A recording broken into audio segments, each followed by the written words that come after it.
If you clicked on this video, it's probably because it's hard for you to put one of these down. And I get it. It's still hard for me, even though I'm practicing a few different ways to eliminate screen time on my phone.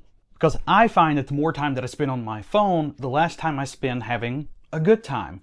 Because typically feeds and algorithms, much like regular news networks on television, tend to feed you things that are going to cause a little bit of controversy, mess with your emotions, make you angry, make you upset, because ultimately that's going to keep you on the app longer. And obviously things like that are not very good for our mental health space, so what can we do about it? Well, there's three things that I like to do to take time away from a screen and put it somewhere else. And the first way I like to do that is through journaling. Now you can take this as far or as little as you would like it to, but sometimes if I have thoughts in my head and I want to get them out on a piece of paper, I'll just open up my journal and talk about different things.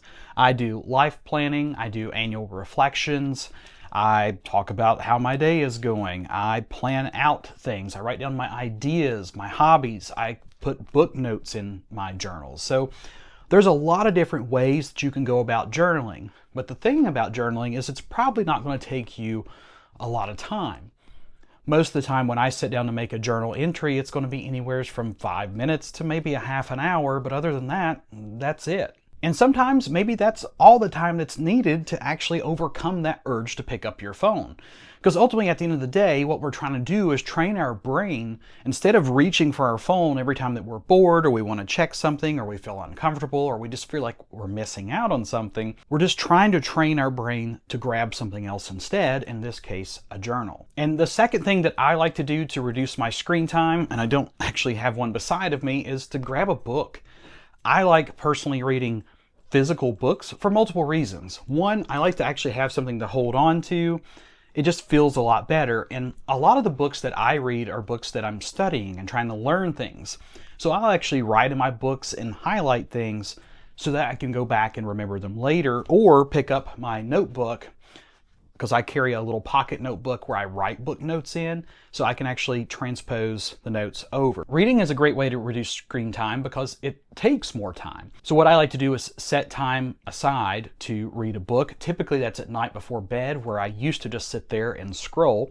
And sometimes, I'm not going to lie, sometimes I still do. Sometimes I can't even handle that urge, or maybe I'm too tired to read and for whatever reason I grab my phone instead of just going to sleep. But it's about giving that effort and just putting forth the time to try to replace the screen with something else like a book. A third way that I really enjoy spending time away from my phone is to listen to records.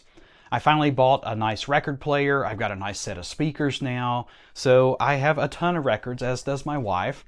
And sometimes I'll just put one on and just sit there and listen to the music. Maybe I'll enjoy a glass of bourbon.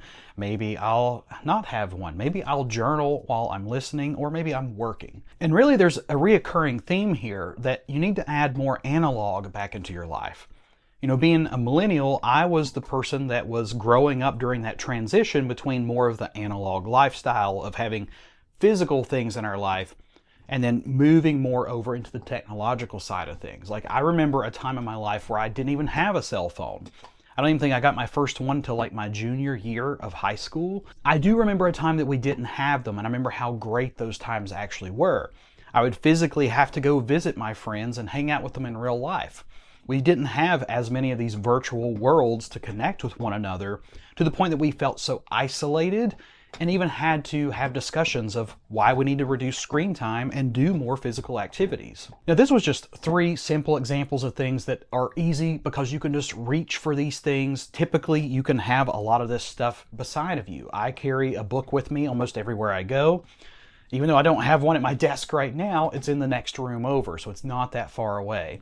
But I do have all my journals here, and my guitar equipment's here, my dog's hanging out with me. So there are plenty of things that can take my attention for that brief moment that I feel like I have the urge to grab my phone and start scrolling on it. But I can say that I still have issues picking it up. You know, it's just like anything else in life that you get addicted to and you struggle to get away from it. Addictions to certain types of technology, like your mobile devices, are going to be hard things to break because it is designed in a way that they want to keep you on there. They want you to have a difficult decision to get off of your phone. That's why we have the push notifications and the rings and the vibrate options. Like, a lot of it's just going to come to self-discipline and practice and just being easy on yourself, because breaking a bad habit is not an easy thing to do. So just be lenient with yourself. Try to start small with doing 1 or 2 of these things and then add upon it. Instead of, if I could get back even half the time that I've wasted just doom scrolling and put that energy into, I would be able to achieve way more of my goals and probably be a lot happier in life. But hopefully some of these things are going to help you out. And if you know cool ways to reduce your screen time, or just want to share how you have felt either being on the phone or getting off the phone, I would love to see your comments in the comments section below. But wherever you are on your journey, I wish you the best. And as always, be sure to create something new today.